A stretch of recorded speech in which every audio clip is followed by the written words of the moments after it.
Vamos a resolver dos ejercicios que complementan la primera clase síncrona que damos o que doy en el curso de comunicaciones digitales de la Universidad Católica Andrés Bello.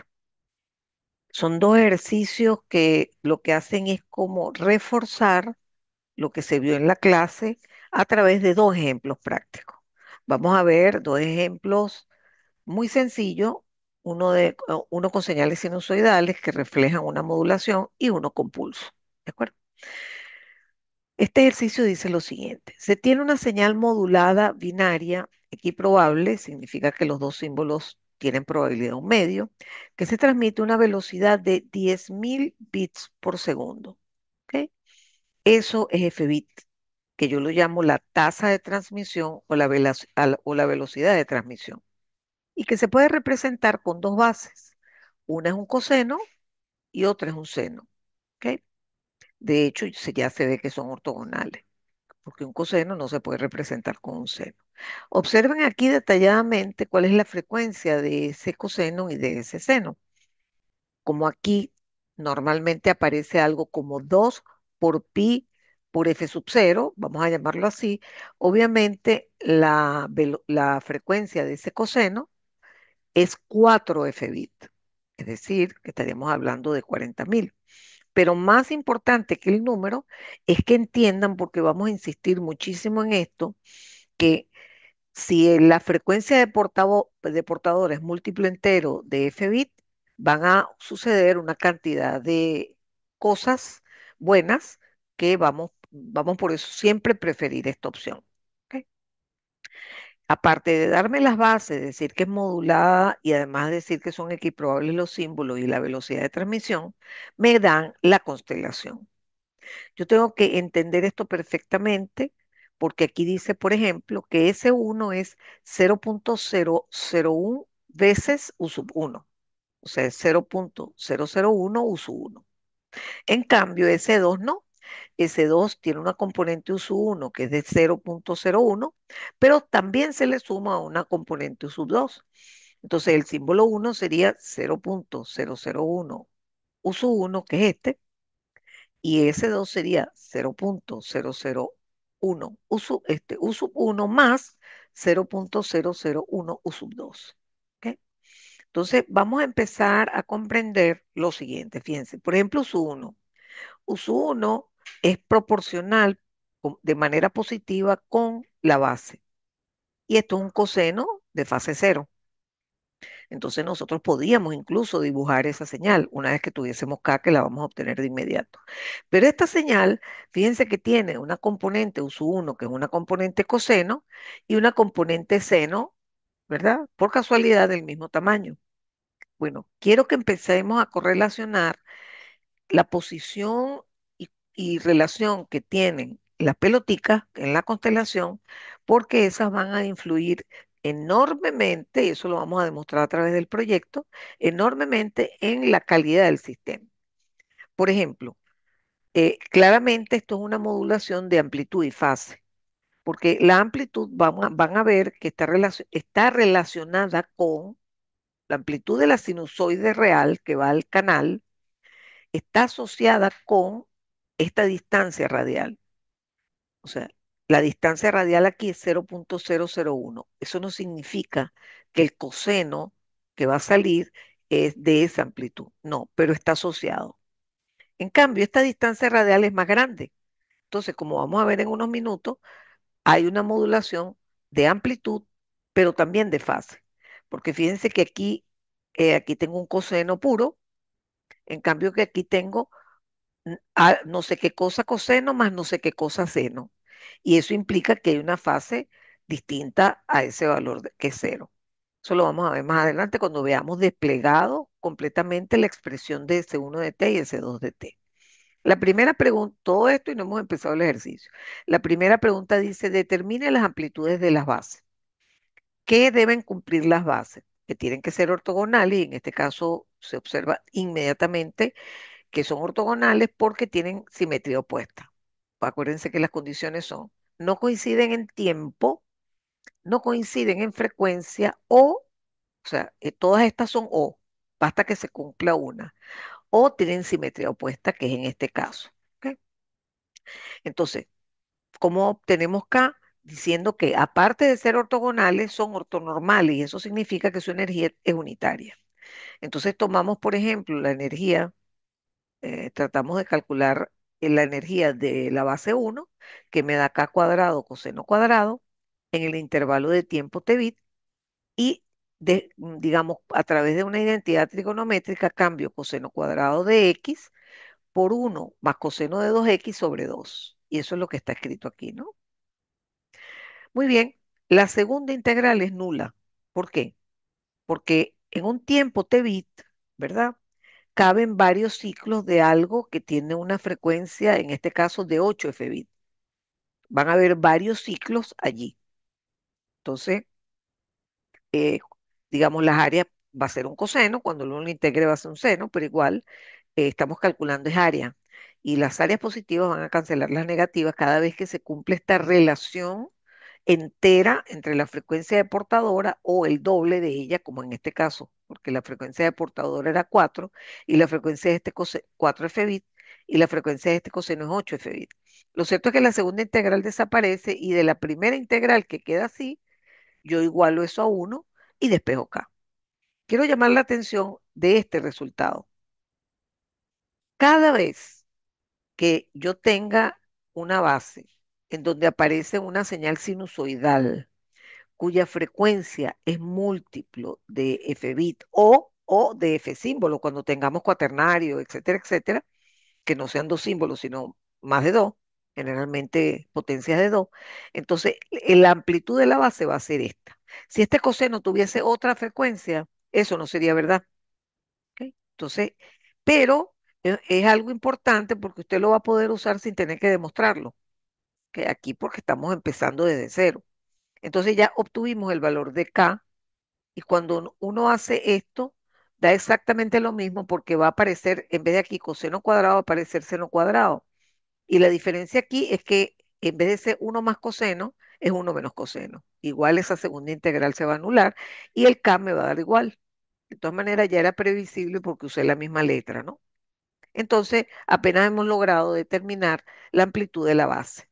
Entonces, fíjense que si yo les digo ahora, pero mire, profesor, ahora sí puedo calcular la amplitud real de este coseno, claro, porque es 0,001 U sub 1, pero U sub 1 es 100 raíz de 2 por coseno. Entonces, ahora sí ya vamos a poder calcular las amplitudes reales de cada uno. Pero bueno, eso lo vamos a hacer posteriormente. La siguiente pregunta es determinar la potencia de la señal transmitida. ¿Ok? Quiero adelantarme un poquito en una lámina y después me voy a devolver para demostrarles, para mostrarles, mejor dicho, cómo lucen S1 y S2. Estos son las amplitudes, fíjense que tienen la misma frecuencia, evidentemente, porque esto no es una modulación en frecuencia, pero tienen diferentes amplitudes pico, ¿ok? Y diferentes fases. Entonces, fíjense que eso es lo que se va a transmitir. Se va a transmitir esta señal la mitad del tiempo, aproximadamente, estadísticamente hablando, y esta señal la otra mitad del tiempo. Entonces, las dos van a participar y después le voy a enseñar cómo calcularlas viendo la señal en tiempo. Eso lo vamos a hacer después. Por lo pronto, lo único que sabemos hacerlo es a través de esta igualdad, que dice que la energía es igual a la potencia por t bit. Yo la potencia en ocasiones la llamo S, sobre todo de algo que traigo de comunicaciones uno, cuando uno habla de signal to noise. Potencia de señal es S y potencia de ruido es N. Entonces, bueno, por eso puse las dos, por si acaso no se sorprenda si aparecen algunos enunciados una letra o la otra. La energía se calcula sobre la constelación, se toma para cada símbolo su distancia radial, se eleva al cuadrado y se multiplica por la probabilidad de que ese símbolo existe. Y le sumamos la distancia radial de este símbolo, que sería esto al cuadrado más esto al cuadrado. Y la multiplicamos también por la probabilidad de existencia, que es un medio. De tal manera que sacando esas cuentas, este es el resultado de la energía, que es en joules. ¿Ok? Ok, el enunciado nos dio F bit. Y por eso despejamos de aquí sencillamente cuánto vale P. P es, digamos, te pasa T bit hacia abajo del lado izquierdo, 1/T bit es F bit. O sea que la potencia es la energía por F bit. Y ese da un resultado de 0.015 watts. ¿Qué tipo de modulación se tendría? Ya se los adelanté. ¿Ok? Antes de saber cómo son las señales en tiempo realmente, fíjense que esto es un coseno que tiene esta amplitud y esto es un coseno que tiene dos componentes que trigonométricamente lo podemos convertir en un solo coseno con una determinada fase, que por cierto, medio rara esa fase, porque si yo veo algo aquí en el círculo trigonométrico, yo digo, ah, no, no, tranquilo, esto es pi cuarto. Esa es la fase de ese símbolo. Pues no, ni se les ocurra. El círculo trigonométrico es una cosa y la constelación es otra. ¿Ok? Después, más adelante, veremos que la fase es una de las cosas que más dolores de cabeza nos trae y por eso tenemos que estudiar bastante este tema. ¿Ok? Entonces, ¿qué tipo de modulación se tendría? Simplemente viendo que esta es la constelación, que esto es un coseno y esto es un seno, claramente esto es una modulación de amplitud porque los símbolos tienen diferentes amplitudes y las fases también. Fíjense que aquí la fase es cero y la amplitud es 0.1 raíz de 2 y aquí la fase es menos pi cuarto y la amplitud es 0.2. Entonces, claramente usted empieza a identificar el tipo de transmisiones que tenemos. En este caso es binaria, esto lo vamos a extender al caso de meario y vamos a encontrar, por cierto, que las transmisiones en mearias de amplitud y fase son las más exitosas. No olvidemos eso. Bueno, entonces ahora dibuje los símbolos. En realidad, esto fue un taller que hice cuando todavía estaba en Venezuela, en el curso, digamos, por consejo de Mari Cristi, la profesora Stefanelli, que ella usa mucho los talleres. Entonces, o usaba también, porque ya somos las dos únicas profesores que estamos fuera, que yo sepa. Bueno, lo cierto es que, fíjense que yo aquí, en ese taller le dije, grafiquen S1, que era el más fácil, ¿no? Este es S1, que es un coseno, que en cero empieza en alto, ¿no? Este era más difícil, pero yo se los quise hacer, lo hice en MATLAB, los gráficos, para demostrarles todo lo que les he dicho. ¿Ok? Entonces, fíjense, aquí se puede apreciar que C2 es una sinusoide que tiene una mayor amplitud y fíjense que está a una distancia radial mayor. ¿Ok? Y eh, después volveremos con lo de la fase. Por lo pronto no quiero adelantarles tantas cosas porque se van a ahogar, ¿no? En esta primera semana. La última pregunta dice algo que nos interesa siempre mucho y que yo uso mucho, que es la comparación entre dos sistemas de comunicaciones. En este momento la pregunta tiene que ver con la fortaleza frente al ruido. Y nosotros hasta el momento hablamos de que en la medida que los símbolos estaban más distanciados, eran más fuertes frente al ruido, porque por supuesto yo les mostré en la clase una constelación en donde, por ejemplo, una constelación así, que el ruido hacía que se chorreara hacia los lados y puede llegar un momento en que una de estas pelotitas pase por encima del umbral y yo haya transmitido menos C y se reciba C. Entonces, si la distancia radial es mayor, perdón, si la distancia entre símbolos es mayor, ¿verdad? Este, tendremos más fortaleza frente al ruido.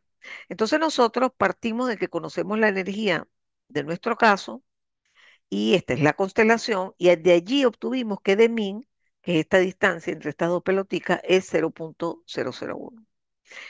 Generalmente para comparar yo trato de que tengan, y así va a ser en los proyectos, que tengan los dos sistemas la misma energía, pues si no es trampa. Porque si yo tengo un sistema, ¿verdad? Que está transmitiendo 10 vatios y el otro está transmitiendo 1 vatio, a que no adivinan. El que tiene 10 vatios probablemente sea más fuerte, porque está transmitiendo con más potencia y va a ser más grande frente al ruido. La relación señal al ruido va a ser mayor. Entonces, mi punto de partida es que tienen que tener la misma energía promedio. A veces yo lo digo es, mira, este sistema y este tienen la misma potencia y velocidad de transmisión. En realidad basta que tengan la misma energía, energía promedio. Pero bueno, aquí tenemos que esta es la energía y cuando calculamos la energía aquí da c al cuadrado por 1 medio más c al cuadrado por 1 medio que s cuadrado. y eso lo igualo yo a esta energía, porque ese es el punto de partida. Entonces, tomando en cuenta que ese es el valor de la energía, puedo despejar C.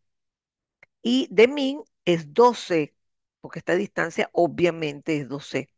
Y fíjense cuánto me da. Me da 0,00244. Y aquí apenas tengo 0,001. Esta es la ganadora. Y eso va a pasar con mucha frecuencia. Fíjense que les llegué a mencionar que vamos a hacer mucho énfasis en si los símbolos, por ejemplo, son polares, como este es el negativo de este, es polar, aunque también sería polar si aquí tengo C y aquí tengo 0,5C, un medio de C, C medio, también son polares. Eso es una maravilla cuando los símbolos son polares entre sí. Estos símbolos no son nada, no son ni polares, ni proporcionales, ni ortogonales. Entonces, vamos a irnos orientando a que si usted aquí tiene que justificar, oye, ¿por qué está habrá dado mejor? Muy fácil, porque los símbolos son polares, ¿ok? Los símbolos, las transmisiones que tienen polaridad incluida en su constelación, generalmente son más fuertes frente al ruido. Importante lección.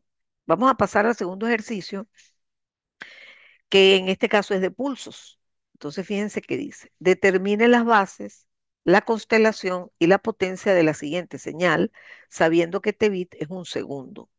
Y les mostramos una secuencia donde se transmite el uno, como son binarios, uno relaciona una forma de la onda con el uno lógico y otra con el cero lógico.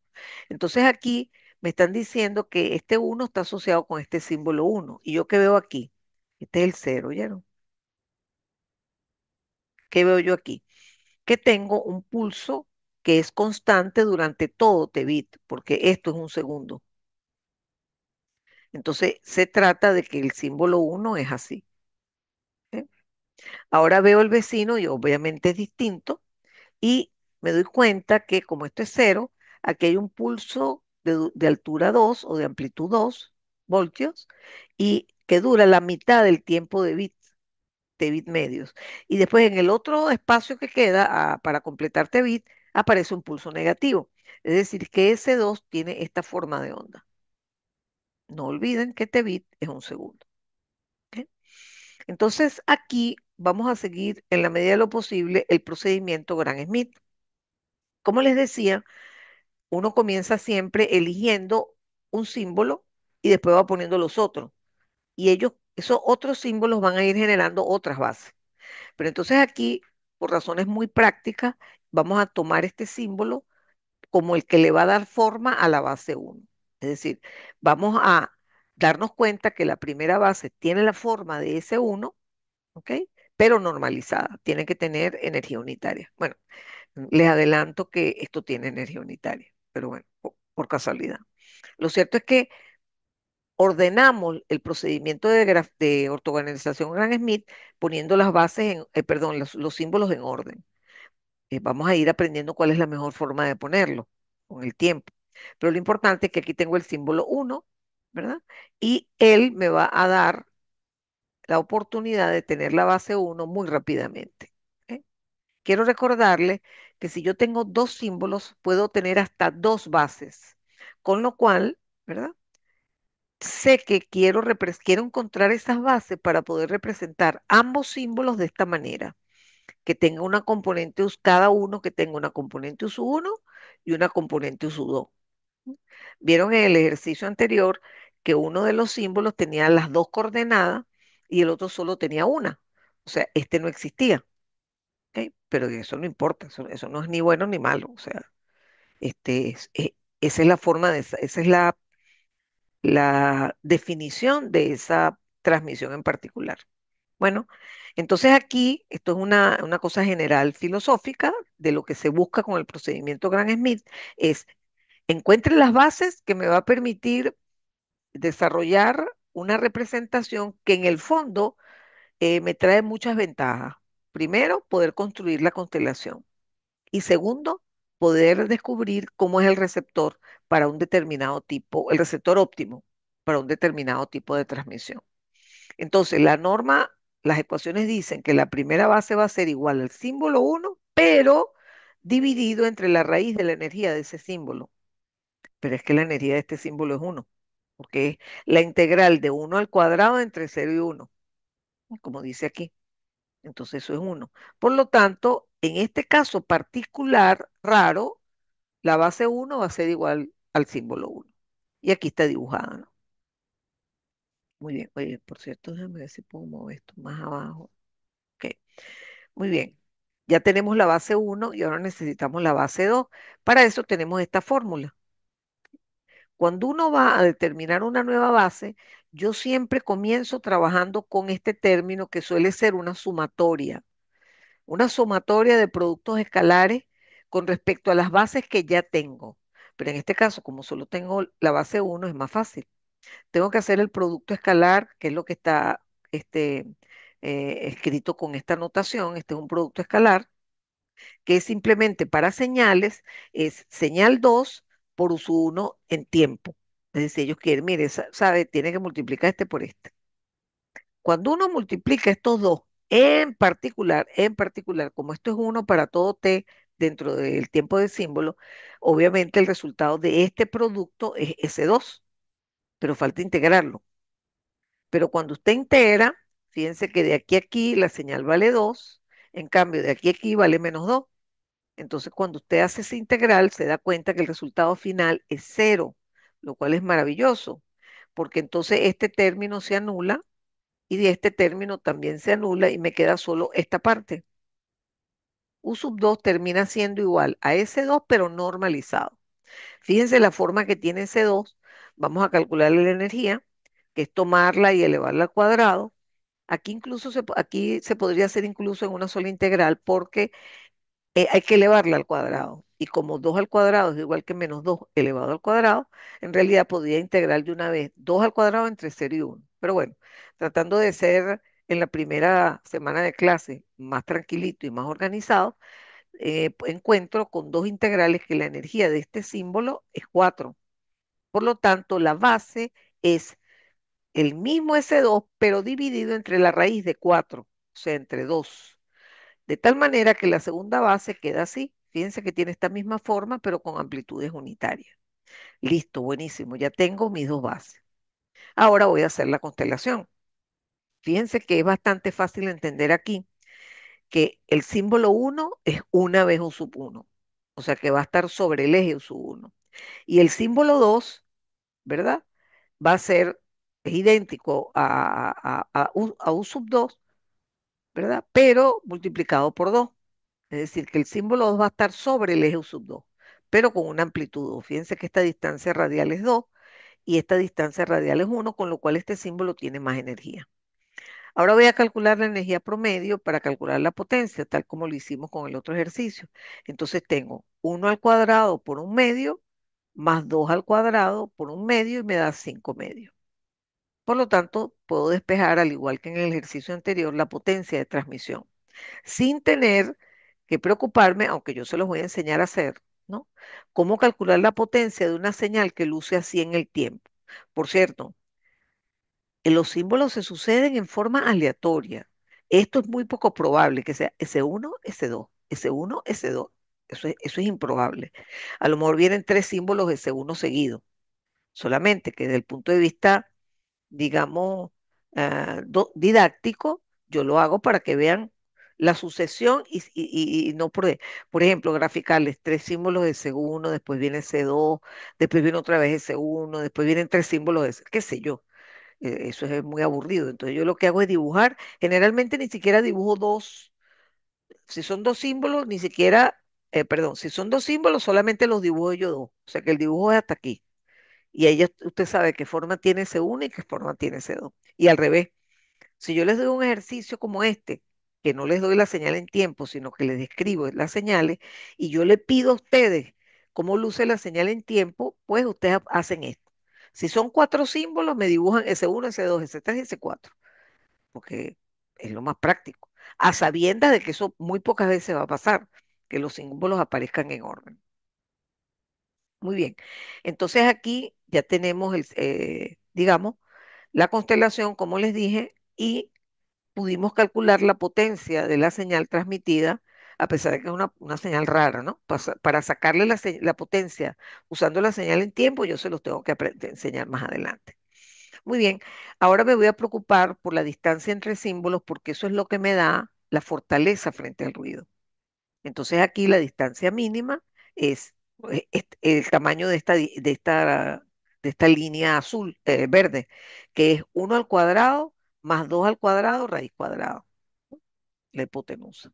Y me da que de min es raíz de 5. Normalmente uno termina comparando esa distancia con la de, como en el ejemplo anterior, con la de otro sistema. Eso es típico. Y así lo van a hacer también en el proyecto. Aquí, a diferencia de ponerlos a comparar con otra cosa, se le pidió que dibujaran qué receptor Gram Smith habría que usar. Y aquí debo decirles que lo que uno hace es poner tantas ramas como bases tenga. En este caso hay dos bases, y entonces hay una rama que multiplica por la base uno y luego integra entre cero y t bit, o entre cero y t símbolo si es gemeario, y cada t bit él pellizca esto y da un valor aquí en la salida, para yo saber qué símbolo llegó aquí, si fue el uno o fue el 2. ¿Ok? Entonces, en este caso también tengo una rama 2 porque tengo dos bases. Entonces, fíjense que para la toma de decisiones, yo cada T-bit miro este y este. Aquí estoy suponiendo que no hay ruido, porque si hay ruido, estas pelotitas van a estar en cualquier lado, ¿no? Alrededor de esta. Pero no tengo ruido, no tengo ruido. Entonces, ¿qué pasa si llega el símbolo uno? Este. Si llega el símbolo uno y no hay ruido, el valor de la proyección del símbolo en el eje sub uno, aquí lo que estamos sacando es la proyección del símbolo en el eje sub uno. Vale uno. O sea que y sub 1 va a valer uno. ¿Y cuánto va a valer y sub 2? Cuando usted meta por aquí el símbolo uno, que tiene la forma de u sub 1, y lo multiplique por u sub 2 y después lo integre, eso va a dar cero. ¿Por qué? Porque son ortogonales. El símbolo uno es ortogonal a la base 2. Entonces, si me llega 1, 0, no, mira, transmitieron fue el símbolo S1. Por supuesto, cuando haya ruido, ahí tengo que establecer un umbral, porque aquí no va a llegar 0 y aquí 1. Va a llegar, por ejemplo, 1.2, 0.7, qué sé yo, van a llegar otros valores y yo voy a tener que establecer umbrales para poder decidir de manera más creíble si me llegó el símbolo uno o el símbolo 2. ¿Ok? Entonces, si en cambio me llega el símbolo 2, cuando yo pase ese símbolo por acá, como es ortogonal con un sub 1, y su 1 va a dar cero. En cambio, cuando yo pase ese 2 por acá y luego integro, aquí va a haber una señal en tiempo que tiene una forma y yo la pellizco cada vez que termina Tevit. Ya, toma la muestra. Tomo la muestra y ese valor daría la proyección del símbolo 2 en la base 2 que me va a dar 2. Entonces aquí tengo 2 y cero. ¿Ok? Entonces, fíjense que esto es súper importante. Primero, porque les demuestra la enorme importancia de ver en la primera semana del curso de comunicaciones digitales la constelación. Y para ver la constelación, porque tenemos la señal en tiempo, la señal en frecuencia, y ahora disponemos también de, la señal en tiempo no nos sirve para nada, porque es una cosa aleatoria. La señal en frecuencia sí, porque es la DEP, que si el proceso es ergódico es una cosa determinística. Y ahora tengo un nuevo diagrama que me ayuda, como les mostré unas imágenes que me ofreció Kevin de su trabajo, de cómo miran la constelación y toman decisiones, ¿no? Para mejorar el sistema. Así que bueno, esto llega hasta aquí y voy a parar la grabación.